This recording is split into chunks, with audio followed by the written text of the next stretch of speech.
雑談です。シルプラです。ハラセンということで始まりましたハラセンラジオ、陣内智則の面白い方原田専門家でございます。この番組は日々私が見ちゃったもの、聞いちゃったもの、食べちゃったもの、飲んじゃったもの、そして言っちゃいけないことなんかを話しております。ぜひチャンネル登録と高評価よろしくお願いしますということで、昨日は何をしてたかと言いますと、家で作業をしておりましたが、夕方に更新された陣内くんのYouTube で、休止が発表されておりましたけども、ネットニュースなんかになっちゃっておりましたけども、ネタ人の YouTube を僕はもうほとんどネタのあれしかと企画出しとかね、撮影の手伝いぐらいしかしてないんで、編集はほぼその伊藤さんって方が一人でやっておりましてね、それで、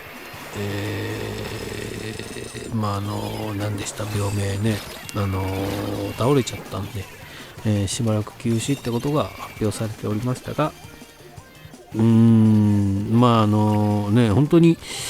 陣内も僕もその伊藤さんも同い年なんですよね、3人が。で、いい年なんで、本当に僕も去年1ヶ月寝込んだりとかしておりましたんで、もう本当にね、年齢とともにですよ、本当に健康には気を使わなくちゃいけない年なんでね、我がことのようにこう体をいたわりつつ仕事をしていかなくちゃいけないなと思っておりますが、他にもというか、もう一人音声の中村さんって方も同じ病気で倒れておりましたね、ちょっと前に。だから本当にいい年したおじさんがね集まってやってるんで、本当に頑張りすぎずにやらなくちゃいけないなと思っておりますが、僕は本当にあれですよ、気楽にやってるもんですから、至って健康でね、良かったです。本当に体には気をつけてやっていきましょうといった感じでね、そんなことが昨日発表がありましてでした。僕はおそらく健康にやっております。僕はあれですよ、弁護士とかね、医師とかね、士業、ああいう人が嫌いなんでって職業差別ですよ。それは本当に逆差別ですよね。だからああいう人が嫌いなんですよね。病院とかも大嫌いで、弁護士とかも大嫌いでね、教師とかね、そういう士業が嫌いなんですよ。それはしょうがないよね。なんでなるべく医者にかからないように、弁護士にかからないように生きていくのがいいと思ってるんで、信用はしてないというかね、あんまり頼りたくない、であんまり健康診断とかも行ってないんでね、どこで発病するのか分かんないですけども、気をつけていきたいと思っておりますが、そんなことをしておったというかね、そんなことがありました。でね、見ましたですわ。いろいろまたね、テレ東の面白いドラマが始まりましたんで、それを取り上げたいと思いまして、水ドラ25ね、JK からやり直すシルバープランというドラマが、始まりまして、昨日からですかね、1回目がありまして、もちろん TVer の見逃し配信で見たんですけども、これなんと20万部売れてる人気漫画のドラマ化ということでね、これは期待がでかいでしょうと思いながら、20万部って聞くとすごく売れてるように聞こえ実際売れてるんですよ。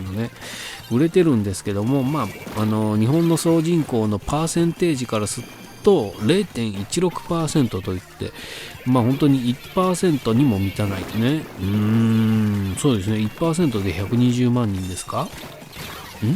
合ってる？そうですね。合ってるね。なんで、ね、20万部ってすごく売れてるように聞こえてて、実際は本当に10人おっても1人読んでるか読んでないか。ねなんですよね。この20万部、まあ数字のマジックというか、なんで、まあ、ね、20万部、よく電車のステッカーの広告あるじゃないですか。出入り口の近所に貼ってある。で、サンマーク出版とか多いですよね。サンマーク出版の、広告なんか特にそうですけども、大ベストセラーっつってね、自社の広告なんでそうやって歌いますよ。で、大ベストセラー、累計何10万部っつって本が 5冊ぐらいねこう宣伝されてるんですけど、累計ですからね。それ足し算してるから、しかもねさっきも言ったように20万部で 0.16% ってことですからね。累計50万部売れたっつってもねそれの倍ぐらいでしかないわけでしょ。だから 0.4% ぐらいってことでしょ。だからそんなに、持ってる読んだ方っていうのは少ないって感じなんですよね。でもそれでもまあ10万部売れれば大ベストセラーなんでってことを考えるとね、そんな大ベストセラーだっつってもほとんどの人が読んでないってことなんですよね。なんで、このドラマの原作も当然僕は読んでおりませんが、面白いドラマが始まる、そんな数字の話はいいとして、面白いドラマが始まっておりまして、どんな内容かと言いますと、バブル期にもうこうブイブイね言わせた大富豪のお嬢様がおったわけですよ。でそれがバブルの崩壊とともに、一家離散というかね、なんやかんやあって47かな、中年のホームレスをしてるね、当時女子高生だった女子高生の時はこうブイブイもうねイケイケな感じでやってたのに、47にしてホームレスをしていると。でそこでシルバープランっていう本を拾ってそれを読んでたら、人生には大切なことが3つあると書いてあって、いい本だなって読んでたところ、不良少年に撲殺されてしまうと。で転生先、これ、いわゆる転生ものというかタイムリープって書いてあるんですけど、いわゆる転生ものなのかな。タイムリープっていうともう一回戻りますからね。何回も戻ってやり直すっていうのがタイムリープものなんですけど、これある種転生ものというか、今スピリッツでもね転生ものの漫画がありまして、それもなかなか面白くて、その漫画はなんつったかな、息子が亡くなっちゃって、でも息子が亡くなっちゃって、でもその息子はそういう転生ものをめっちゃ読んでたんで、きっと転生してるはずだと。でお母さんは高校時代のオタクの子にあんたもね久しぶりに連絡取って、そういった転生ものの本読んでたでしょ、どうやったら転生できるか教えてくんないっつって本を借りて殺してくれと。で私も転生して息子のところに行くみたいな漫画が載ってるんですけども、そういった転生ものに近いのかなといった感じで、不良少年にこう石を投げつけられて頭を割られて死んでしまうと。で気がつくと女子高、制服着た状態で目が覚めて、そうすると1990年に、タイムリープというか、ワープ転生という、転生ではない、定義はね難しい。その転生なのかタイムリープなのかっていう定義は置いといて、タイムリープして、あらすじではタイムリープって書いてあるんで、タイムリープとしときましょうか。タイムリープして、で、本で、本の知識はあるわけですから、じゃあちゃんとやり直そうっていうところが、第1話で始まっておりましたが、なかなか面白そうなね、そのドラマに入る前にでももうね散々これ人生100年時代でって、昔だったらこう人生ね、何でした歌ありましたね、人生が2度あればみたいな歌ありましたよね。そんな感じで、2回ぐらいねこう人生をね生きていかなくちゃいけないから、こういろいろプランを立てなくちゃいけませんよっていう話があってのドラマが始まりので、殺されちゃって女子高生になって、でも当時こうむちゃくちゃやってたんで、周り友達がいないわけですよ。で一つ目ね、3つの大事なことがあるって、1つ目が人脈だっつって、でそれをこうね実行していくと。で100年時代に向けていいなんて生活をするために、やり直そうというのがドラマの趣旨というかが始まっております。これ出ている方がねいろいろありますが、特に僕がこうピックアップして言いたいのは猪狩きららさんといってね、これね僕が大阪時代よくお世話になったスーパーレスキュー、今もうお店なくなっちゃったんですけど、スーパーレスキューっていうお店がありまして、そこの店長の娘さんなんですよね。だからちっちゃい時には僕会ってないと思うんですけど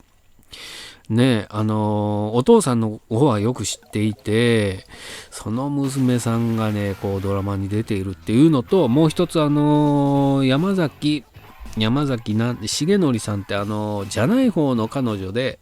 不倫の先生やってる人がね、いい先生役で出てて、この人がシルバープランっていう本を書いてるみたいな人で出てるんですけど、これもいい役で始まっておりますんで、ぜひね始まったばかりなんで見逃し配信ありますんで、ぜひご覧になってくださいといったところですかね。はい。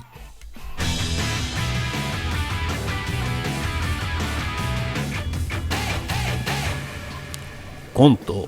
シルバープランね、本当にあれですよ、シルバープランいつこう死ぬか分かんないね、病気とかね事故とかでありますけども、こうそんな僕もね人生こうあと何十年ってもないですか、20年30年先を見据えてこう生活をって、それがあんま考える、本当に今が楽しければねでしかないですよね。でも先々のことも考えていかなくちゃいけない、なんとかなるだろうとしか思ってないっていうのが一番あれかな、計画性がなくてダメなのかもしれないですけども、なんとかなりますよ本当に本当になんとかなるんですよね。なんとかなるって思ってるからなんとかなるんですよね。なんとかなんねえかな、ならないかなって思っちゃうとなんとかならなくなっちゃうから、これやっぱりなんとかなるんですよって思ってるだけでこうね、なんとかしますよ。自分でも、周りもなんとかね助けていただいたりもできますし、本当になんとかなると思ってりゃいいんですが、やっぱりそうやってね計画的にすることも必要かなってちょっとこのドラマを見てね考えましたんで、私もシルバープランね、身内でそうやってね大病を患ってる方もいますから、ちょっとねその辺は考えていかないといけない年齢なのかななんて思っちゃったりなんかしちゃったりしておりますといったところでね、陣内くんの方のチャンネルはしばらく休止ですんで、陣内くんの情報が知りたければ僕のチャンネルを登録してくれれば言っちゃいけないことでねチラチラと喋りますんでぜひチャンネル登録と高評価よろしくお願いします。ありがとうございました。